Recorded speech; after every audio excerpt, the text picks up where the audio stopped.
Oyuhuawan Okemichi. We choose to go to the moon in this decade and do the other. Comme ça, cette notoriété-là, ce changement de vie? Non, parce que j'en ai vraiment toujours rêvé en fait. Hay golpes en la vida tan fuertes, yo no sé.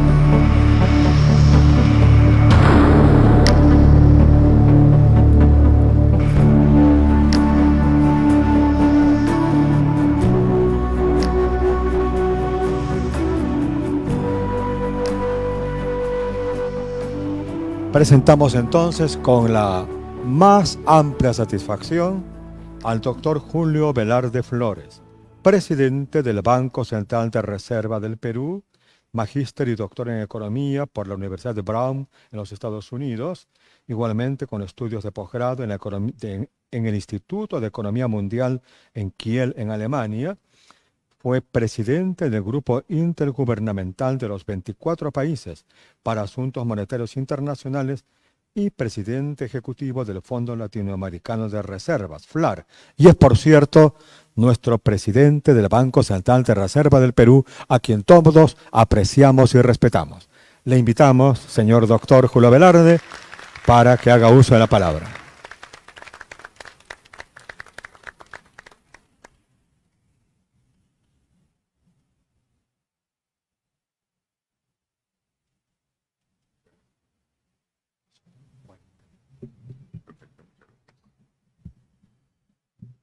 Bueno, ante todo quisiera agradecer la invitación de Alfonso López Chau, a quien tengo la suerte de conocer hace más de 40 años, y compartí hace 7 años, hace ya, ¿cuánto tiempo? Bastante tiempo, incluso puestos en director del Banco Central, y tengo la oportunidad además de conversar con ustedes en un momento complicado y en un momento también con mucha incertidumbre.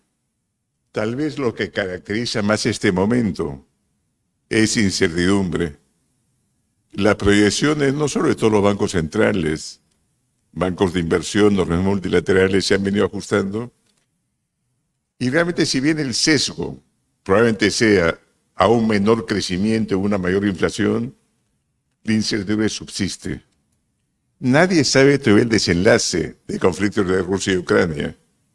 Nadie puede decir tampoco con precisión cuáles van a ser los efectos de los confinamientos que está habiendo no solo en Shanghái, que ha relajado algo en Shanghái, sino también en otras ciudades chinas. Y cuánto afectará la cadena de suministro a la que hizo referencia quien me antecedió en el uso de la palabra. Nadie sabe cómo reaccionarán al final los mercados financieros frente a estas subidas anunciadas de la Reserva Federal en su tasa de interés. Bueno, y podríamos seguir, ¿no? Lo cierto es que probablemente el abanico de posibilidades, tanto de proyección de crecimiento e inflación, en el mundo y en cada uno de los países, se ha abierto bastante más. El escenario básico que teníamos para Perú, por ejemplo, se mantiene, pero con una probabilidad menor de que ese escenario central se cumpla. Es decir, la probabilidad de escenarios distintos ha ido aumentando. Sí, vamos a tengo una presentación, pero no tengo alguien de estarlo pasando. La siguiente, por favor. Se ha venido ajustando el crecimiento a la baja. Incluso este crecimiento puede estar sobreestimado, pues hay riesgos claros de recesión. Algo está incorporado en los mercados financieros. Uno puede ver tanto el mercado de bonos como el mercado de acciones con diferentes modelos que la probabilidad de recesión en Estados Unidos está creciendo. Y Estados Unidos, hay que recordarlo, todavía es casi una cuarta parte del PIB mundial. La demanda mundial en gran medida responde a lo que pasa en Estados Unidos. Ya no es 40 que llegó a ser en un momento, pero es casi una cuarta parte del PIB mundial. y es sumamente importante. Y la recesión puede ser por varios factores, y en las tres zonas más importantes del mundo.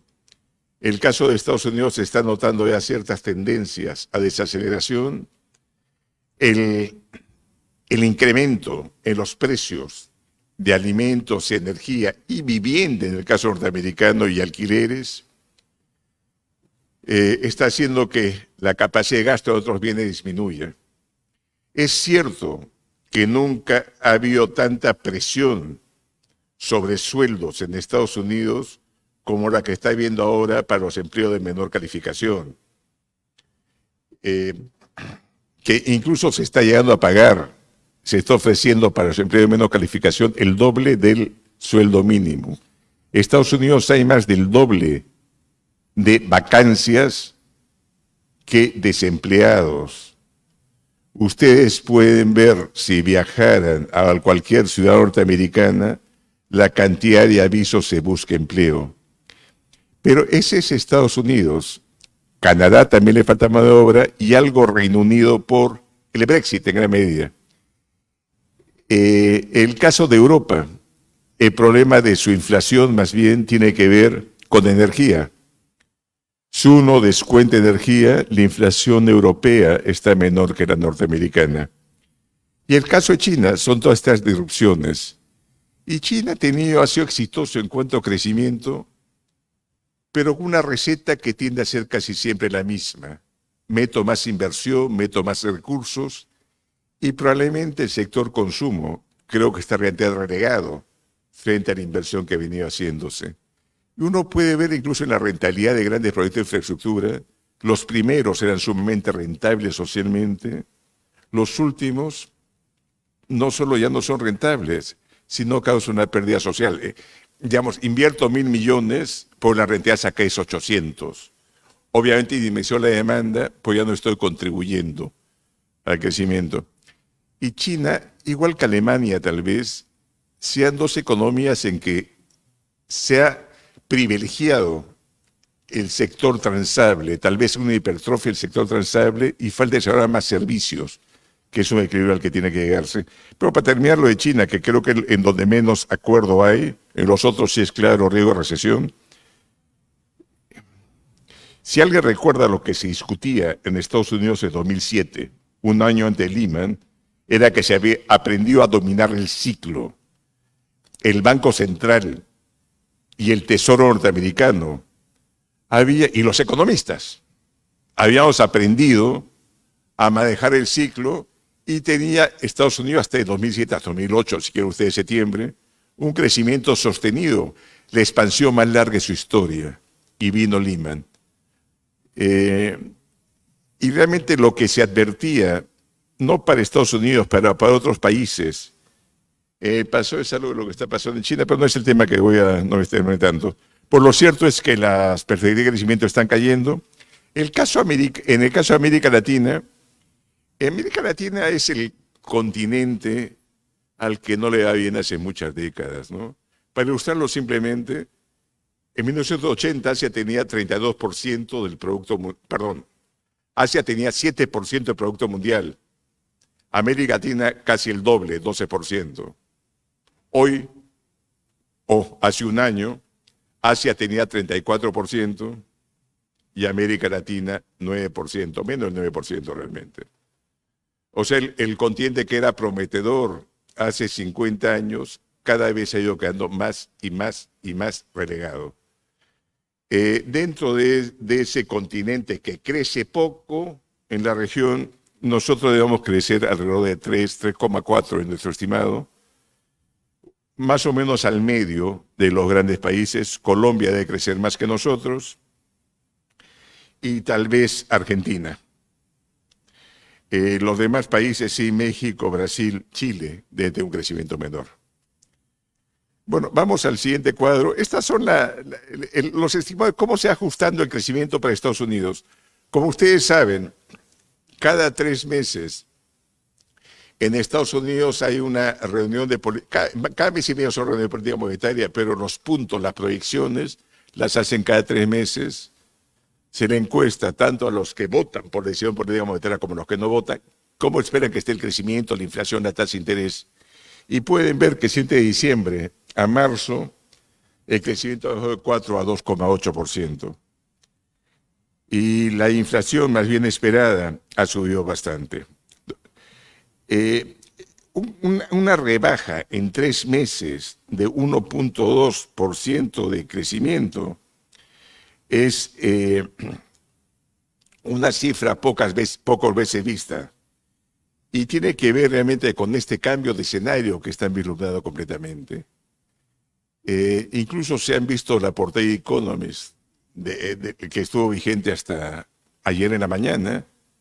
La portada era el dólar, Benjamin Franklin, el dólar, si quiere, cubriéndose la cara, reforzando un poco al Banco Central norteamericano, de haberse quedado detrás de la curva, de estar demorando demasiado en subir sus tasas de interés.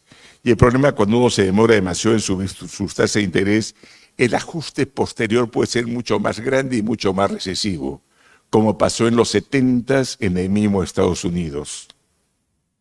Bueno, si vamos ahora a América Latina rápidamente, creo que estoy hablando demasiado. Tuvimos la consecuencia fuerte de la pandemia y Perú fue uno de los países que más cayó. Hay que recordar que el segundo trimestre del 2020 caímos casi 30%. Solo Panamá cayó más que nosotros en la región, cayó casi 40% Panamá. India, bueno, no es en la región, pero cayó casi 20%. Y todos por confinamiento exagerado. Y digo exagerado porque cuando se dio la norma en Perú, en marzo, a mediados de marzo, la de España había salido un día antes. Y además esa norma se conocía, no es que no se conociera cuando se toma la decisión. En España se decía qué cosas cierran. En Perú se dijo qué cosas abren. La diferencia es enorme. Por talleres automotrices nunca cerraron en España, acá sí cerraron porque no está en la lista de las cosas que se abren, etcétera, etcétera, etcétera. Y uno podía extenderse. Y se hizo en un país que no tiene una red de seguridad social, que no tiene seguro de desempleo, a diferencia de España, al país que está citando, donde la informalidad prima, donde por más que se dé estímulos el gobierno, no hay forma de sustituir porque inclusive la población vulnerable no está bien identificada. Y los mercados de abasto son informales, donde no podía mantenerse la distancia, igual transporte público, etcétera, etcétera. Bueno, pues se hizo, fue un confinamiento de los más severos y en consecuencia también la caída fue de las más severas. Felizmente la recuperación fue muy rápida, ahí se fueron factores, sí creo, de política tanto monetaria como fiscal. Desgraciadamente la recuperación se dio muy fuerte en diciembre de 2020, el mismo año habíamos recuperado casi los niveles prepandemia, después el crecimiento se ha ralentizado. En parte puede tener que ver con la incertidumbre electoral que ha habido todo el año pasado, pues la recuperación ya comenzó a ser más lenta. En diciembre, el cuarto trimestre, si quieren ustedes, del 2020, del mismo año de la pandemia, si uno compara la recuperación de Perú frente al resto de países de América Latina, o si quiere usted, el nivel de producción del cuarto trimestre de 2020 frente a 2019, en los países más importantes de América Latina y los países más importantes de Europa, Perú era uno de los que tenía mejor performance. Creo que con Brasil y Chile en América Latina en ese momento, y mejor que cualquiera de Europa. El problema viene un poco después, ya el crecimiento se ha ralentizado bastante. Inflación, que es el problema que agobia a todos los países, que es el problema que está en la mente de la mayor parte de los países. La inflación es algo que los bancos centrales no quieren que nadie piense en ella. O sea, la mejor definición de inflación estable y baja, lo que quiere el Banco Central es que nadie hable de ella. Cuando nadie habla de ella, cuando nadie se preocupa, es que las cosas están bien. La idea de un Banco Central es ser como el páncreas de una persona, que nadie piense en él. Uno solo piensa en su páncreas, tendría que ser un obseso pensar en su páncreas si es que no tiene algún problema en este órgano. La idea es que tampoco piense, desgraciadamente la inflación ha subido fuerte en todo el mundo. Y siguiente, perdón. Y pueden ver ustedes, dentro de los países, esto poner los 6 países más grandes de América, no he puesto Argentina porque Argentina es bastante más alta la inflación, obviamente. Pero pueden ver ustedes, incluyendo Estados Unidos, en este caso, Perú es de lejos la inflación más baja. En Brasil ya está en 11,3, Colombia 8, Estados Unidos también 8,5, nosotros 6,8, pero no es consuelo, es una inflación demasiado alta. Lo que quiero ilustrar con esto es que es internacional. En gran medida responde a un choque de oferta compartido en el mundo. Es casi independiente de la política monetaria. Digo casi porque después puedo comentar más. Y vean ustedes en Europa, España, zona euro, está con una inflación de 9,8. La zona euro en su conjunto está con una inflación de 7,5. O sea, Perú, a pesar de su inflación alta, está menor que los países que tenían inflación baja como Estados Unidos o Europa. Es un fenómeno mundial. Como dije, causas distintas. En Europa ha sido energía que ha venido subiendo incluso antes de la invasión de Rusia-Ucrania, y alimentos que, si bien se ha exacerbado, también viene subiendo antes. El caso de Estados Unidos se le agrega, además, esta presión fuerte de demanda que está haciendo que no haya trabajadores para ocupar puestos en varios sectores. Lo mismo Canadá y parcialmente con algo menos fuerza Gran Bretaña. O sea, es que los anglosajones son un poco distintos a Europa continental. Pero vean el resto. De repente Turquía vale la pena ilustrarlo. En Turquía el Banco Central dejó de ser autónomo hace tiempo, pero el presidente Erdogan presionó para que no hubiera inflación al Banco Central para que bajara la tasa de interés. El tipo de cambio se le disparó, fue imposible manejarlo. Los bonos en endeudamiento de Turquía subió la tasa de interés en casi 20%. O sea, quiso bajar la tasa de interés, pero más bien subió. Pudo bajar la tasa. ¿Cuánto le presta un banco a otro en un día? Pues no puede manejar el mercado del bono a 10 años o los bonos que interesan para financiamiento. Pero es un caso interesante porque se quiso aplicar, no devaluar, bajar tasa de interés, y el resultado fue precisamente el contrario, no 62% de inflación ahora. Bueno, y así podemos seguir con otro país. En Asia recién está comenzando este proceso inflacionario. En parte, mucho tiene que ver con composición de canasta, de consumo. El caso peruano, somos de los países emergentes, junto con Filipinas, Tailandia y Rusia. Rusia por bebidas también, o sea, es alimentos y bebidas, donde pesa más este rubro, alimentos y bebidas, en el IPC. Y de repente, para ilustrar incluso algo más tal vez, cuando sube el trigo, pesa más en el precio del pan en Perú que en Suiza o en Finlandia, que está el mejor acá. La razón es obvia. El sueldo de un panadero en el Perú es el 8, el 10% de un panadero en Suiza. El alquiler de una panadería en el Perú es el 8, el 10% del costo de alquilar una panadería en Suiza. Entonces el componente de trigo dentro de lo que paga el consumidor en Suiza es una cantidad pequeña. En Perú es bastante más alta porque los sueldos alquileres son más bajos. Entonces pesa más el insumo dentro del precio final al consumidor. Pero bueno, son detalles. O sea, Perú incluso le golpea más en cuanto a inflación que en países más ricos. Pero bueno, vamos a la razón de este aumento. Puede verse ahí los aumentos enormes que han habido, y he puesto algunos rubros más importantes. El petróleo al fin del 2020 estaba en $48,5. Actualmente está encima de $100. O sea, es un aumento de más de 100%. El trigo, que el diciembre de 2019 está a $177, está a 427 ahora, más del doble.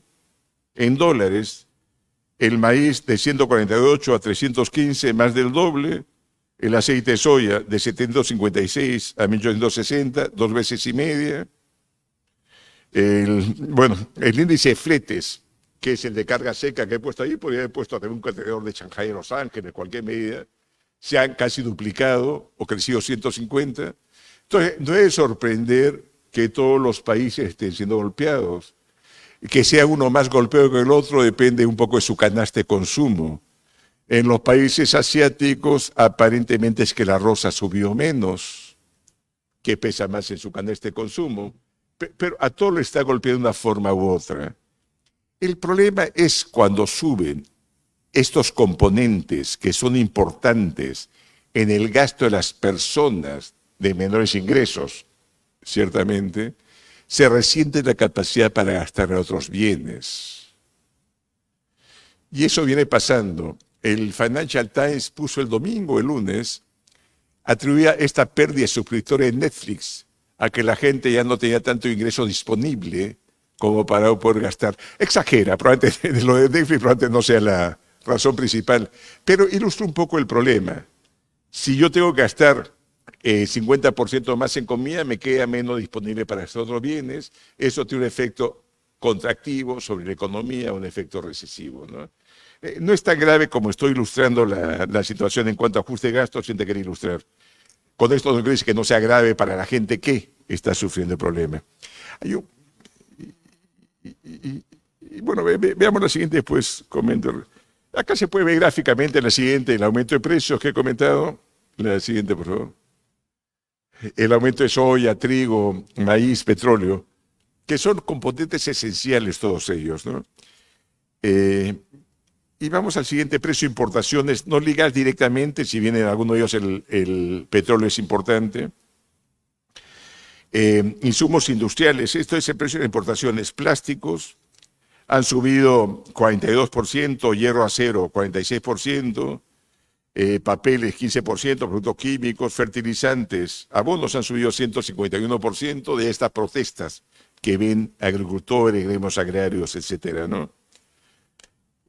Y parte viene desde antes de la invasión.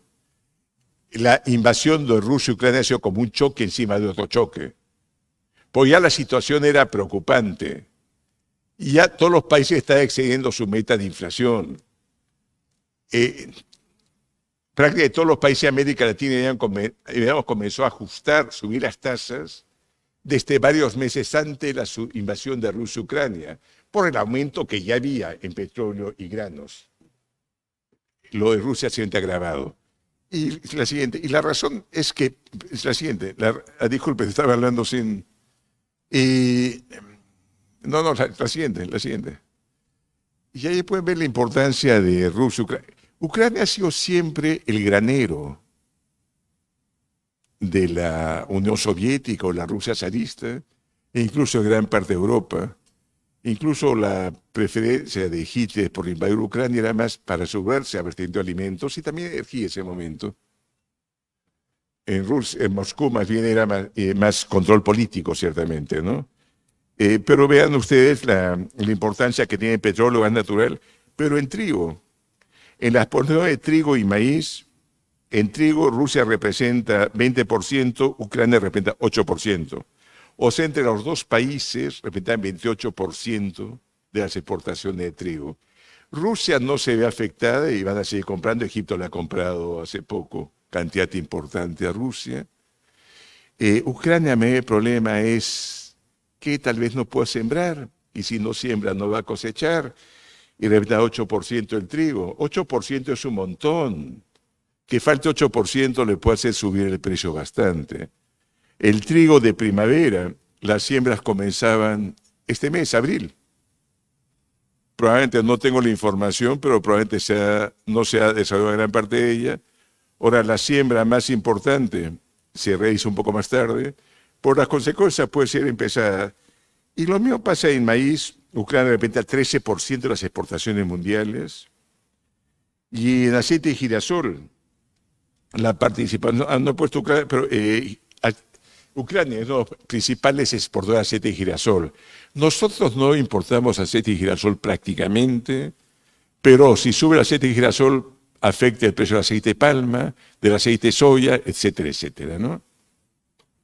Bueno, decía esto porque si hay una preocupación sobre alimentación en el mundo que se está discutiendo cada vez más. El discurso de Janet Yellen, que fue presidente del Banco Central Norteamericano y era secretaria de Tesoro El lunes pasado, en el Consejo Atlántico, se pasó gran parte del discurso hablando de los problemas de alimentación del mundo y cómo tiene que buscar afrontarse, porque es absurdo que en 2022 o 2000 haya hambre en el mundo. Si alguno de ustedes recuerda los trabajos de Amartya Sen, Premio Nobel de Economía, él decía que en democracias nunca había hambruna, porque precisamente la población que vota exige que se satisfaga al menos cosas tan elementales como que no falte alimento. Pero bueno, se supone que cualquier gobierno eficiente buscaría tratar de atenuar. No puede impedir el problema, hay un problema real. Lo que se busca es mitigarlo, ¿no? Y solo para tener esta parte que estoy excediendo, creo. Hay un libro de un economista muy famoso, Peter Temin, de MIT, que en Roma ve cómo la carestía de alimentos casi siempre lleva a calle de gobiernos. Recuerdan ustedes incluso en la Revolución Francesa, si quieren, tenemos tantos ejemplos de historia, pero la primavera árabe, que comienza con este muchacho tunecino que se quema a sí mismo, se traslada a Egipto, Libia, etcétera, etcétera. Comienza también por el alza de precio de alimentos que hubo en 2011. O sea, usualmente la carestía tiende a asociarse a protestas políticas, inestabilidad política, etcétera. Pero bueno, continuemos. El precio del cobre nos viene beneficiando. Estamos precio históricamente alto en el intercambio, si bien han descendido, todavía estamos por encima de lo que se llama el superciclo de commodities que hubo entre el 2008 y el 2012. Ahora, no es igual, o sea, está golpeando en el gasto este aumento del precio de importación de trigo, petróleo, maíz, soya. El otro se benefician, las empresas se benefician los trabajadores que participan de utilidades, se dirige el gobierno con más impuestos, pero para compensar, el gobierno tiene que gastar eficientemente. Si no gasta eficientemente, uno simplemente tiene el costo que va recortando capacidad de gasto, pues no tiene el beneficio de que se esté gastando un nuevo recurso que adaptando.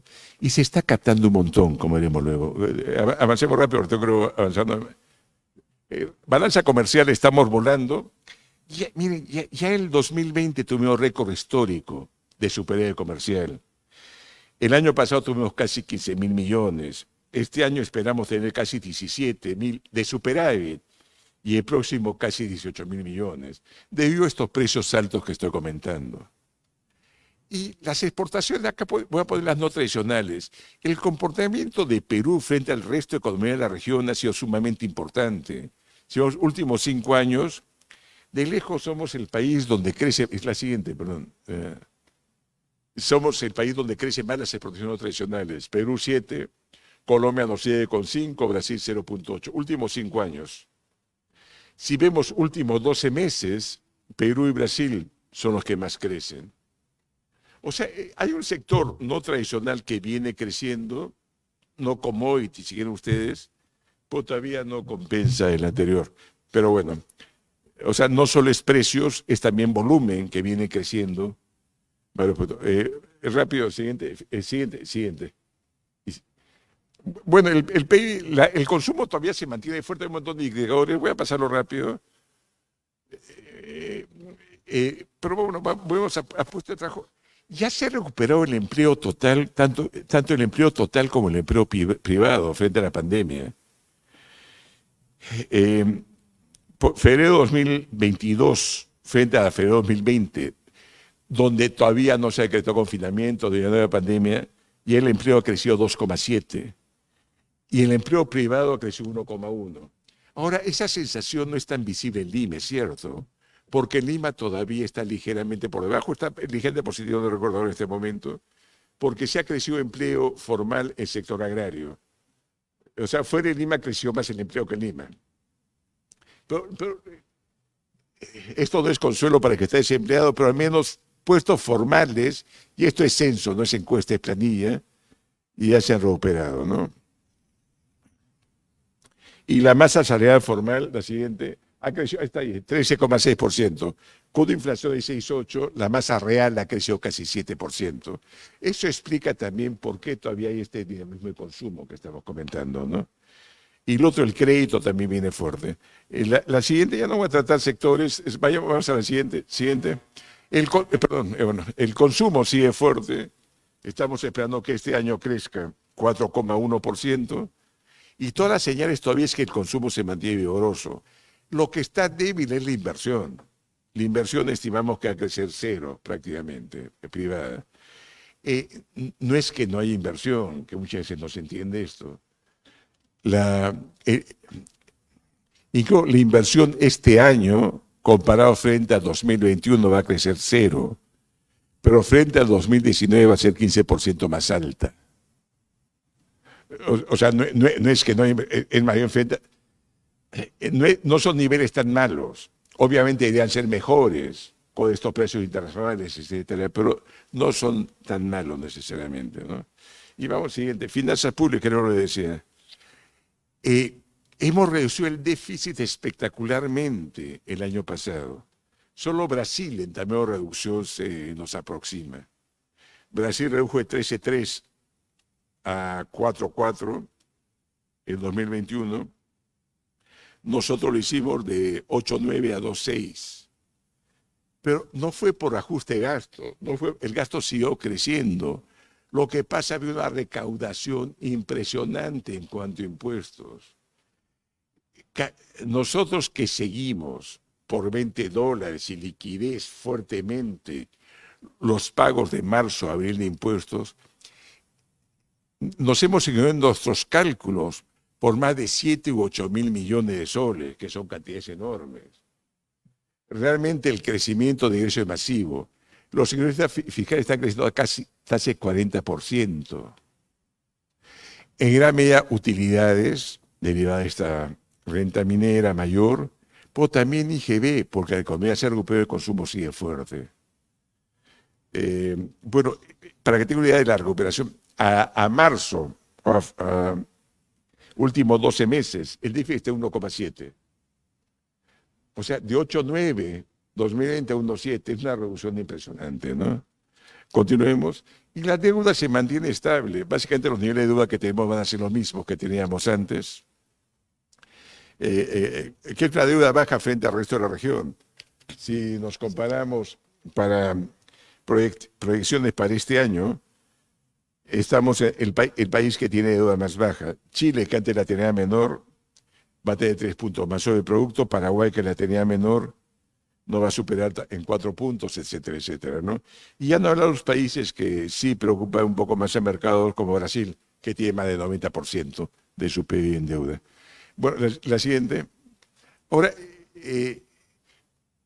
de ser un país que no se conocía en mercados financieros, un país que no podía emitir, un país como también los emergentes, donde la literatura tradicional de hablar del pecado original, el pecado original de países como Perú, o Brasil o Chile, no podían emitir en su propia moneda. Lo cierto es que como comencé a emitir bonos en soles a tasas bastante atractivas, a 30, 40, 50 años. Y hay demanda. Y hay demanda porque confiaban que la inflación iba a estar controlada, etcétera, etcétera, ¿no? Actualmente, casi la mitad de los bonos los tienen extranjeros. Ha caído una proporción. Y está aumentando el rendimiento. Vamos a la siguiente. Bueno, está aumentando el rendimiento. Realmente, una cosa que muchas veces no se entiende es que la mayor parte de los movimientos del tipo de cambio de la tasa interior de los bonos peruanos responde más a tendencias regionales. Si uno ve lo que pasa en Perú con lo que pasa en la mayor parte de los países grandes y medianos de América Latina, sigue más o menos, no siempre, no todos, pero sigue más o menos el mismo camino. Los inversores se retiraron de bonos latinoamericanos el año pasado, excepto Colombia, que se aumentó. Este año comenzó a volver los primeros 2 meses, nuevamente están saliendo, está subiendo el rendimiento en todas partes. Solo que en los últimos meses Perú está subiendo más que el resto. O sea, no es que no sea la tendencia, solo que el precio de los bonos Perón está siendo más castigado. Un factor es percepción de esta política y otro factor es el retiro de FPs. No porque quieran las FPs, sino el comprador importante cuando ellos quieren salirse a los extranjeros son los institucionales. Y el único inversión institucional importante que tenemos son las FPs, ¿no? Pero bueno, avanzo rápido. La siguiente, por favor.